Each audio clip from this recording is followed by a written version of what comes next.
Welcome. This is the Bird's Eye View, and we are back. Got the War Duck here, and we got Mr. Krow.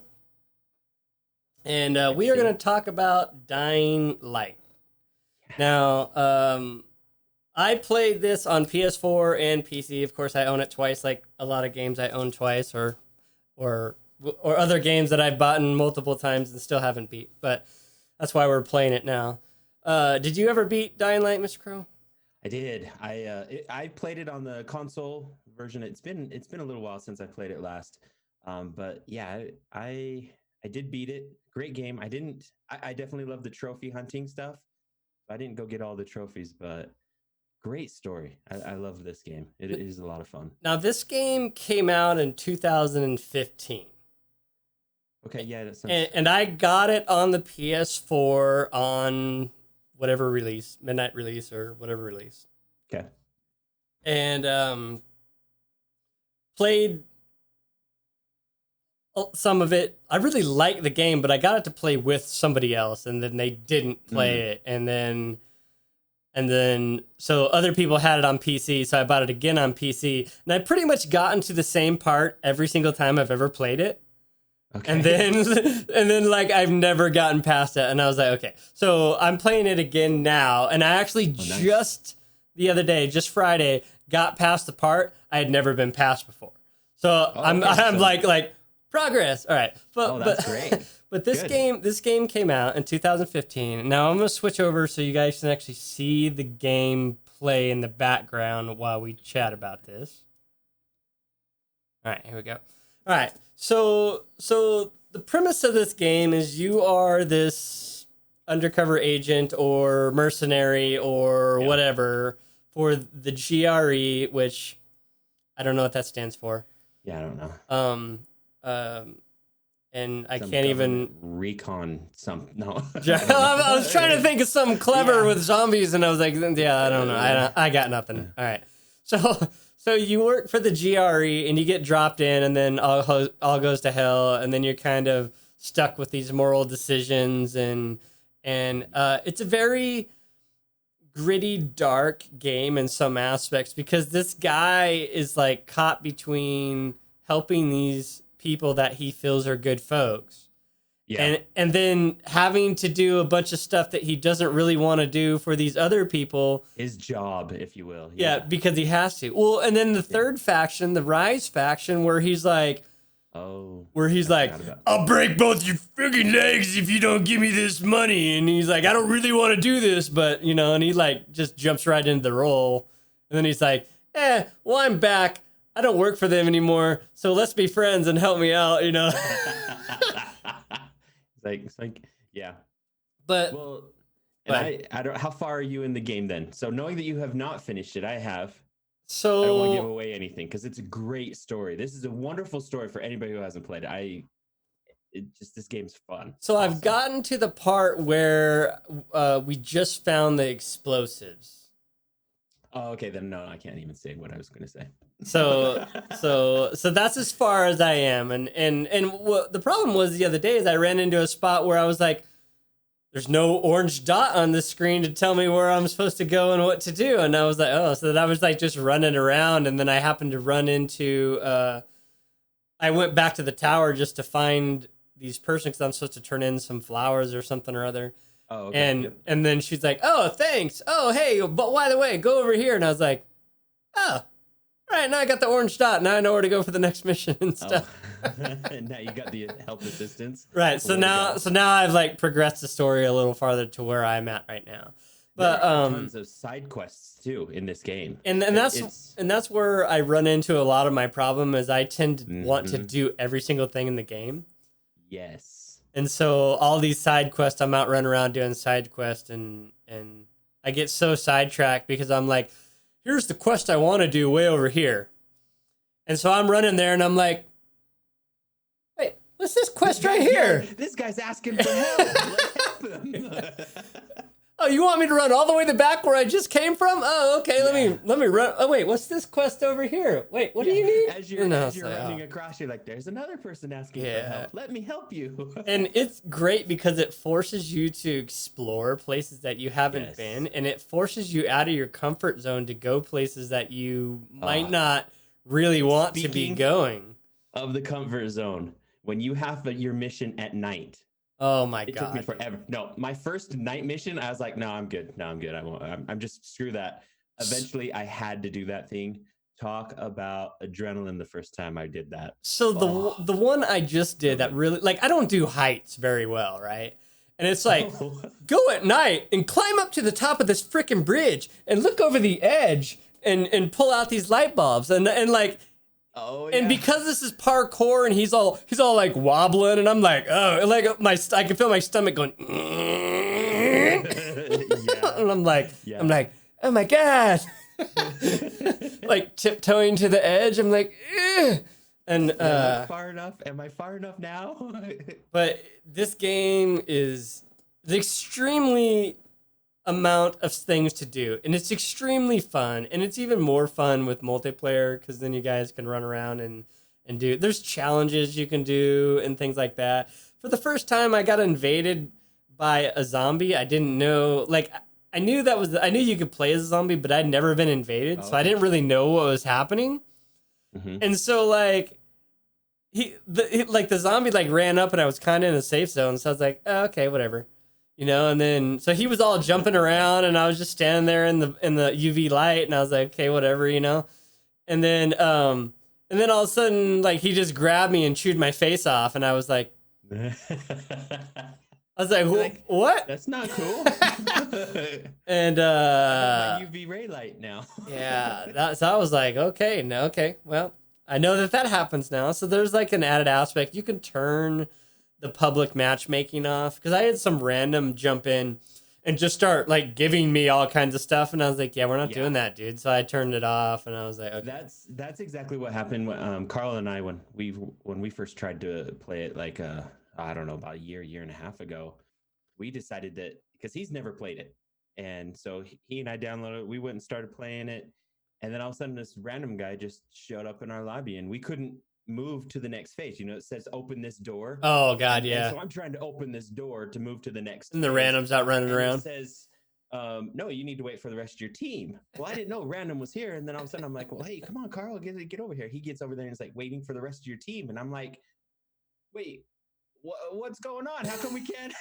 So it like completely locked us up. And then when we did find the random, we're like, and he's like, here, have this and this, and he's throwing stuff at us, and I'm like, all right, we got to figure a way around this. Yeah. Well, even playing with friends, right? Like, you got 3 of your 4 guys there, and your one guy's off running around, just jumping up and down and doing whatever. You're like, come on, get over here. We're in the story. Like, let us drag you to the story. So like I said, this game came out in 2015. It's a really excellent game, especially if you like smashing zombies and stuff. You can create all kinds of crazy weapons. I was beating people with a guitar the other day, and you can like drop kick people, and it's just it's super fun. Parkour. So the game is $40 on Steam. It's $20 on the PS4 from GameStop or the PlayStation Store. And it's $15 on Xbox One at GameStop. So of course it's $40 on Steam, but I never buy anything. I rarely ever buy a game full price on Steam. I usually wait till a Steam sale where it would usually go down. And if you could get like the enhanced edition for $20 or $30, I think that would be worth it, because then you get the Game Pass and the extra DLCs that come with that.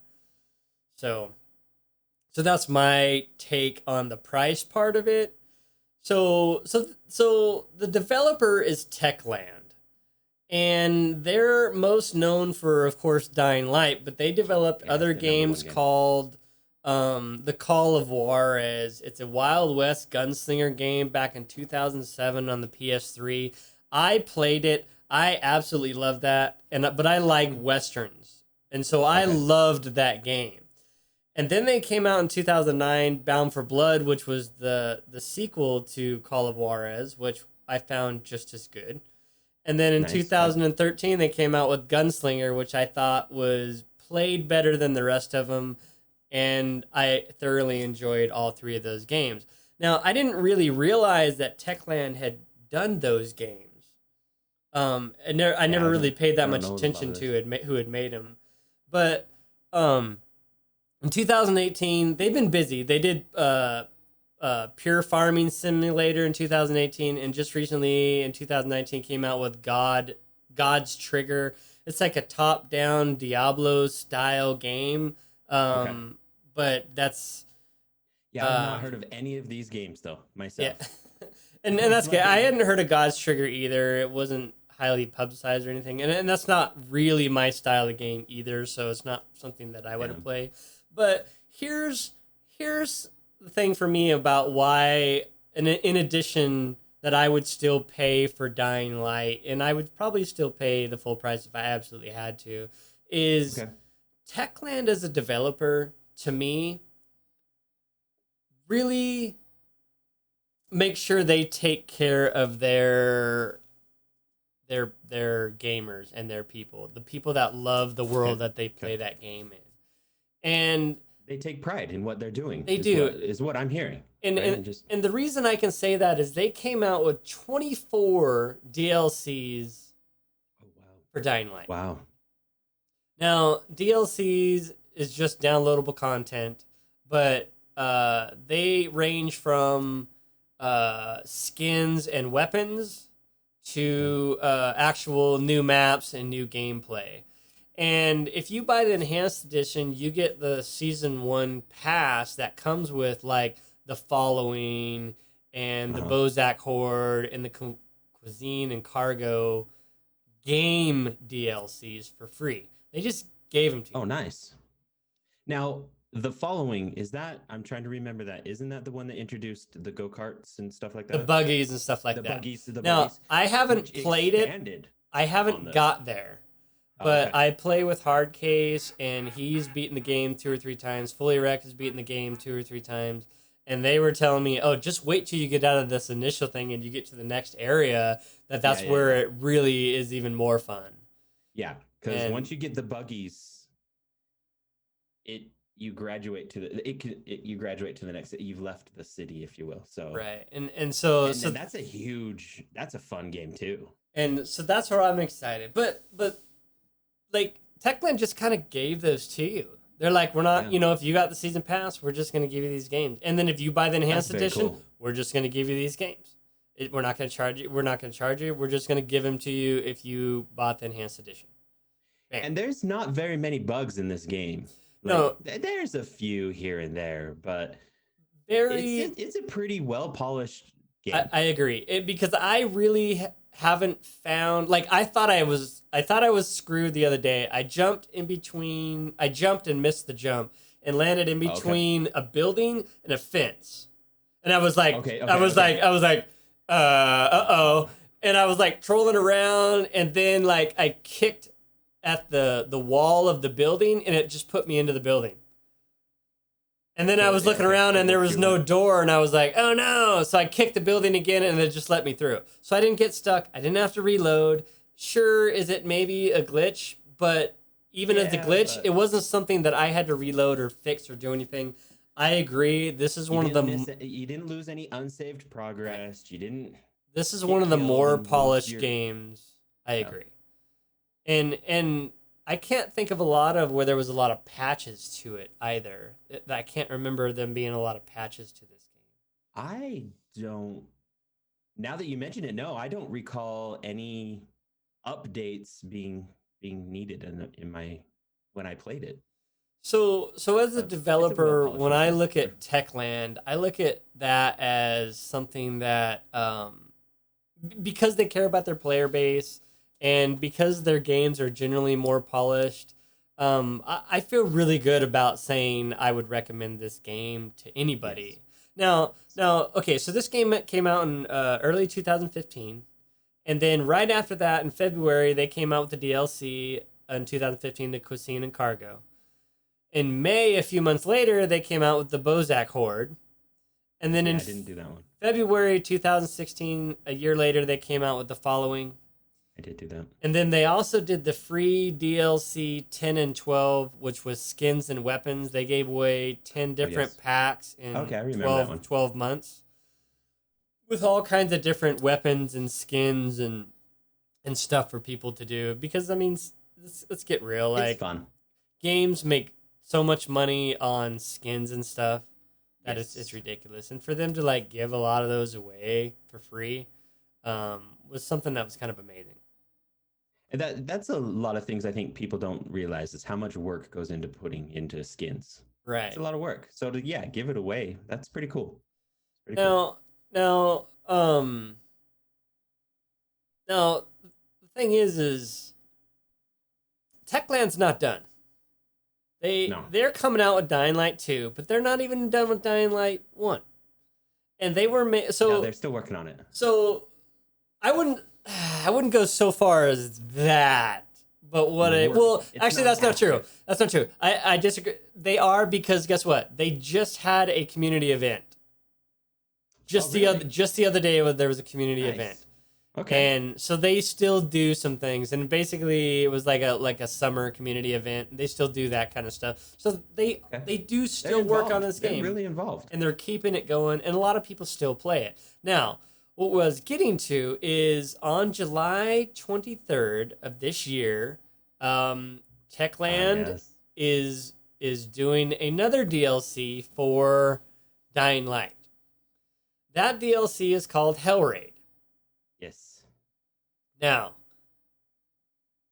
this wasn't a planned DLC for TechLand and Dying Light. In 2013, TechLand had a release that they were developing a game called Hellraid using the same engine as Dying Light.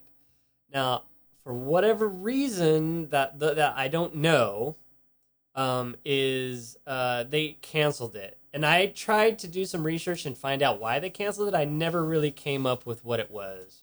Okay, yeah, I can't.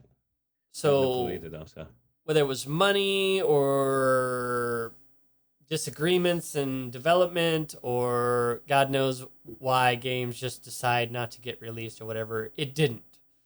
Yeah. And then there was talk of delay, and then there was the final cancel, and then we're done. And then we're done with it. And then instead of throwing it in the trash, I'm gonna go ahead and play this in the background. So just give me a second here to switch this. They've brought this game, basically, it gave it a little bit of a breath, life, not breath. They've given it life. Right. They said, you know what? We're not going to just throw this game away. We're going to reward the Dying Light community, and we're going to make this a Dying Light DLC. So instead of just throwing it away and not doing anything, they rewarded their player base with another DLC for Dying Light. It is $10 on Steam. It comes out on the 23rd. I will most definitely get this. I will buy it. And here, I don't buy DLCs. I generally don't buy DLCs at all. I will get this DLC. I will play this DLC. I will be too. Because not only do I want to reward TechLand for caring about me and you and the players that they have in their world.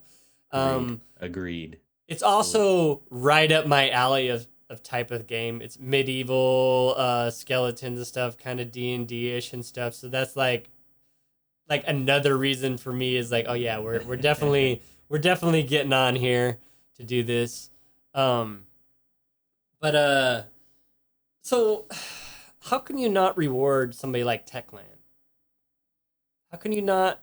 I don't know. Think that they don't care about you. You know, this company has, as you've outlined it, they've done really well. They've definitely looked for their community. They keep them in mind, and they definitely have rewarded their community with things and given them things.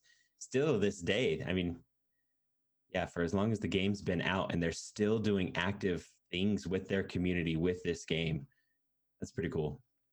Not to mention, they're still developing Dying Light 2, which was supposed to be Yeah. out this year, but with Mhm. everything that's going on, that doesn't always.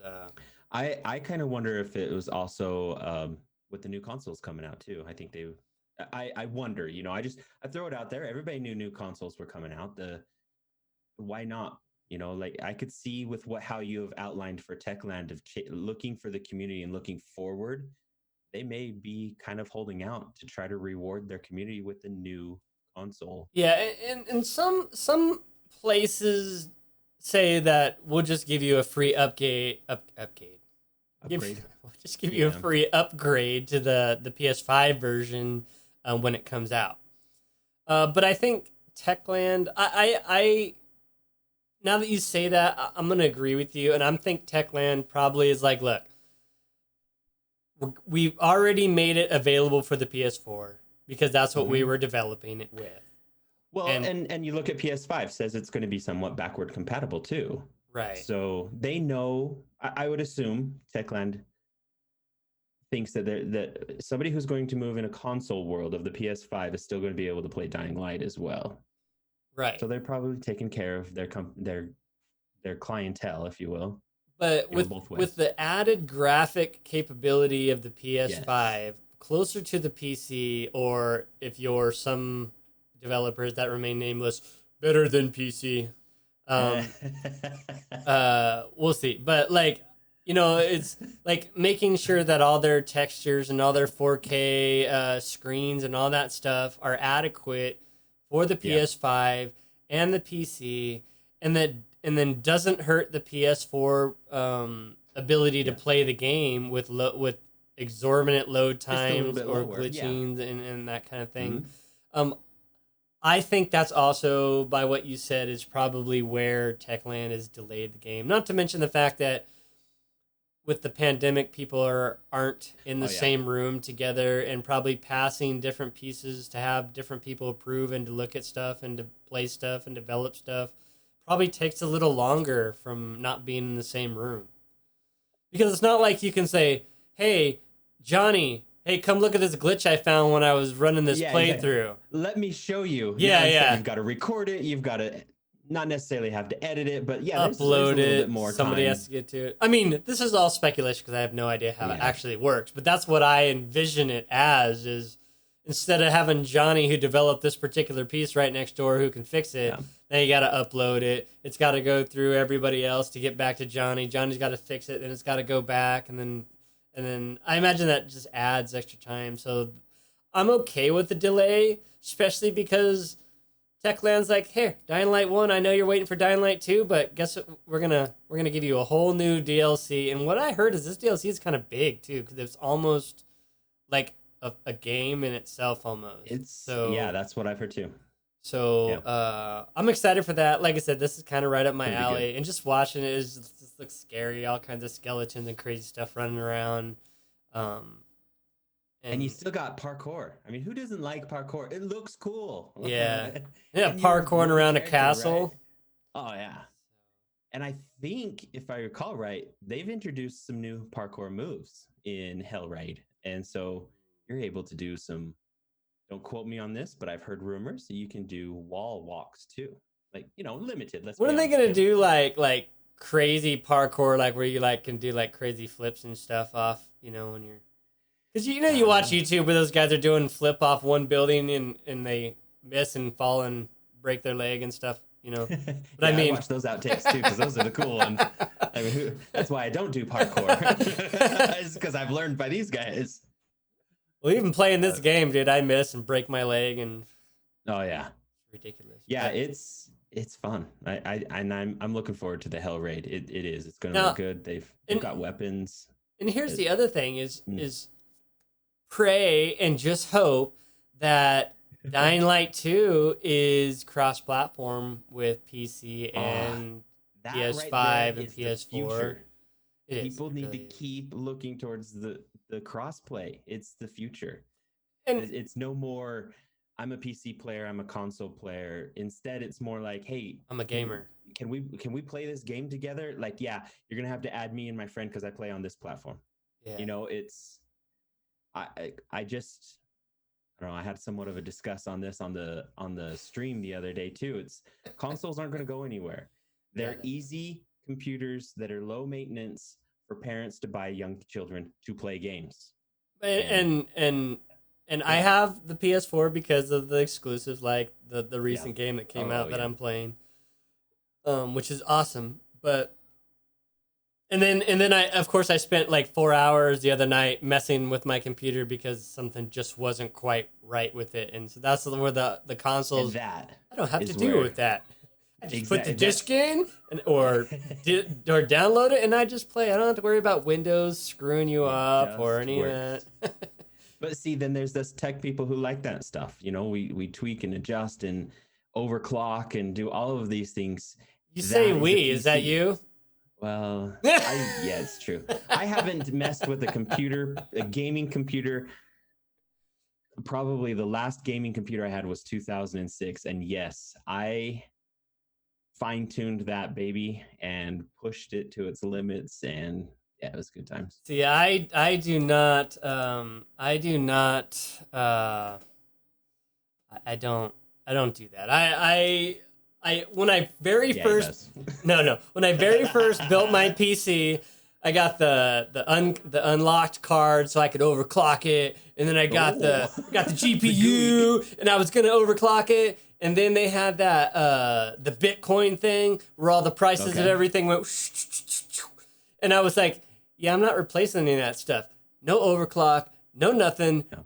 It's just standard operating procedure because we don't want this stuff wearing out anytime soon because I can't replace a Bitcoin freaking GPU now because they're 4 times the price that they were.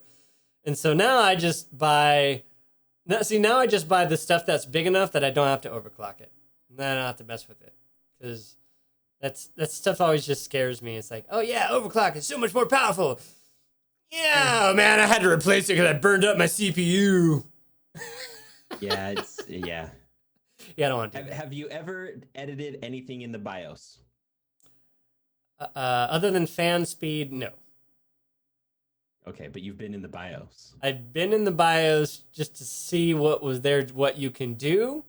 Well, okay. Way back in the day, he's what we call the tweaker. I did. That's a tweaker. I did originally overclock my CPU and my GPU for like 6 months. And then when all that Bitcoin stuff happened, I totally took all of it off. Other than that, I haven't adjusted anything other than my fan speed, which basically almost run at 100% all the time because heat is your worst nightmare. Yeah. So like, it's like my computer turns on, my fan speed starts to rise, and then when they get about operating temperature, it goes to 100%. So I can keep everything cool. Now, all right, we got a sidetrack there. We digress. All right, Let's go back to the next one. So Dying Light, the original Dying Light 2 is coming out sometime in the next year. Yes. It'll be out, and it'll be, in my guess, just fantastic. And so we'll definitely be getting that and playing that. But out of 10 feathers for a game score, what's your feather rating for Dying Light? For Dying Light, my rating, it has a great replay value, a great storyline, brings you in there. Huge world too. I mean, this is like before Red Dead Redemption in my eyes. You know, like this was a huge world. It isn't perfect. We all know that. So of course it's not going to be a 10, but I'm going to say that thing is going to be at least 8 feathers. 8 feathers for me. I'd give it a very high. I'm going to go with 9 feathers. And here's the reason is the one thing that like drives me up the wall is controls sometimes. See, and that was one of the reasons. Yes, they don't do like, I'm like, okay, yes, I needed that. This is the one yes. There are some things with the controls that. And so when you're running and you jump, to have to hit a button to make sure you're holding on and staying there, that kind of thing drives me. That to me, if you're a parkour guy, that part should be automatic. Exactly. I agree. And maybe push a button if you don't want to grab onto something, I guess. I don't know. Exactly. But who's running along and jumps to go grab this thing? No, I'm just kidding. Yeah. Plop. Or I'm climbing up this antenna tower and I gotta jump from here to over here and I just jump up against it and go, oh! Yeah. Like your natural, yeah. Right. Yeah, your natural thing is to grab on anything you can because I'm about to fall down. Yeah. I don't care. Even if you are falling, you're still grabbing onto everything. So, and to me, I'm being nitpicky. I love this game. Like I said, I bought it twice, and I'm playing it for the 4th time, and this time I'm gonna see it all the way through. Now, and so it's I don't know, 9. It's so close to a 10 to me. If the controls are just like, I found them much harder to use controls on the controller and the PlayStation. It was much harder for me to parkour than it was on PC. Okay. But I am not a predominant controller console player either. So there's that kind of thing, is if I was more used to, like, press the X button. Oh yeah, X button. All right, I don't know what it is automatically, right? Sometimes I'm like, where's the A? And that, man, that so made me angry in Red Dead Redemption 2 when you're having to do the 5-finger fillet, right? And it's like X squared, extra triangle. I'm like, fuck, which one is it? Like, you have to set it down and like I was like, oh my god. You're pecking, like, which one am I supposed to hit? Okay. Yeah, because you got to do it in order, right? It's like, it's like, oh my god. So I encourage anybody to get this game, yes. And on whatever console you have to play it on, play this game. It is really, really worth it. Now, as a side score, I want to score TechLand. What's your feather rating for TechLand? You know what? Based on some of the little bit of research that I looked into, and including what you've given out today too, there's some things, the input that you've actually said in this little get together. I think hats off. My hats off to TechLand. They just seem to be doing the right thing and have, and they're not arrogant or anything. They're really a low kind of. They just kind of remain there, but they have their priorities. They have their morals, and they're doing really well. I'd have to say a full 10 for what I know and have seen and how they try to treat their customers, us as gamers and clientele. I agree. For me, TechLand, a 10 out of 10 feathers. They their games are very well thought out, very polished. For like nowadays, you get these games that aren't even early release; they're full release. And some of them are unplayable sometimes, and you're just like, what the hell? Yeah, I can name a few. We're not gonna get into that. We're not gonna badmouth. But I remember everybody's like, you gotta go try this game. I tried it, and I was like, I can't even play this game. Yeah. It took me half hour to get into a match. It just.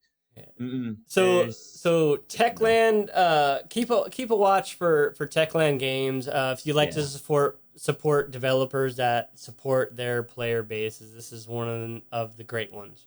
And I look forward to other further things that they develop. And I'm sad they didn't pay us to say that. In fact, they'll probably never even see this. So I'm sad to not be able to play a full game of whatever Hellraid was going to be.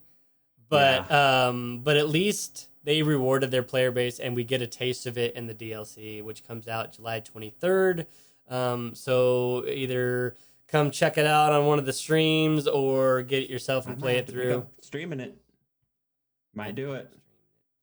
Yeah, I'm definitely going to be doing that. So with that, though, go get Dying Light. Go look at TechLand. See what other games they got. You definitely won't regret it. God, I cannot talk today, dude. It's ridiculous.